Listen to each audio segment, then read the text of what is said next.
स्वघोषित social media अर्थशास्त्रियों एवं आलोचकों के लिए निर्मला सीतारमण और पीयूष गोयल की नियुक्ति है अबूझ पहेली। और इंटरनेट की दुनिया के इन्हीं अर्थशास्त्रियों को लगता है कि पीयूष गोयल को उनके बेहतरीन काम करने के बाद भी डिमोट कर दिया गया है। TFI पर आपका स्वागत है। मैं महिमा पांडे आपको बताऊंगी आखिर निर्मला सीतारमण और पीयूष गोयल को मिले मंत्रालयों के पीछे मोदी सरकार की रणनीति क्या है। हाल ही में मोदी सरकार ने एक अप्रत्याशित दांव चला है, जहां अपने कैबिनेट विस्तार में उन्होंने कई चेहरों को शामिल किया है। वहीं उन्होंने अकर्मण्य मंत्रियों को इस्तीफा देने पर भी विवश किया है, चाहे वो प्रकाश जावड़ेकर हो, रमेश पोखरियाल निशंक हो या फिर कोई और। लेकिन इस बीच दो मंत्रियों की नियुक्ति ने सोशल मीडिया के स्वघोषित अर्थशास्त्रियों और आलोचकों की सिट्टी पिट्टी गुल कर दी है। जहां आलोचना के बावजूद वित्त मंत्री के तौर पर निर्मला सीतारमण बनी हुई हैं, वहीं पीयूष गोयल को वाणिज्य मंत्रालय के साथ रेल मंत्री के बजाय कपड़ा मंत्रालय का अतिरिक्त प्रभार दिया गया है, जो उनके ओहदे के अनुसार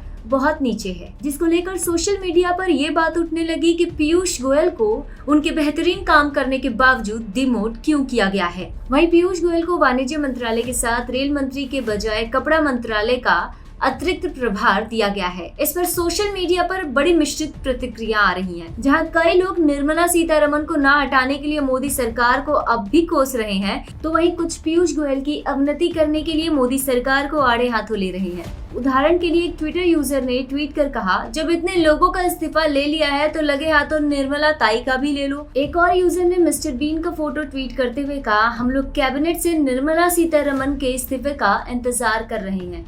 लेकिन सच तो यह है कि जितना निर्मला सीतारमण की आलोचना की जा रही है, उतने ही वो योग्य भी हैं। ये सत्य है कि बतौर वित्त मंत्री निर्मला सीतारमण का करियर उतार चढ़ाव से भरा हुआ रहा है। लेकिन जिस प्रकार से कोरोना वायरस के समय निर्मला सीतारमण ने देश की अर्थव्यवस्था को संभाला है, वह भी अपने आप में प्रशंसनीय है। यदि ऐसा नहीं होता तो दुनिया के अन्य देशों की भांति भारत की भी हालत कोरोना के कारण खस्ताहाल होती। दूसरी ओर पीयूष गोयल वो मंत्री है जो बंजर खेत पर भी फसल उगा दे। जब उन्होंने रेल मंत्रालय की कमान संभाली थी तो वो बेकार नहीं थी, परंतु सुरेश प्रभु को अन्य लोगों की भांति कॉर्पोरेट जगत को संभालना और PR स्किल में निपुणता नहीं थी। लेकिन पीयूष गोयल इन दोनों में ही पारंगत हैं और इसी कारण से इन्हें जो भी मंत्रालय दिया गया वो चाहे जैसा भी था उसका कायाकल्प करके ही दम लिया। इसीलिए इसी उद्देश्य से इन्हें कपड़ा मंत्रालय सौंपा गया है। इसी परिप्रेक्ष्य में TFI के संस्थापक अतुल मिश्रा ने भी अपने विचार प्रकट किए हैं। उनके ट्वीट के अनुसार निर्मला सीतारमण को हटाया जाना चाहिए क्योंकि दहेसार के अर्थशास्त्री और उत्तम नगर के कुछ वित्तीय विश्लेषकों ने फरमान जारी किया है। ये बात कि उन्होंने इस देश को सबसे मुश्किल समय से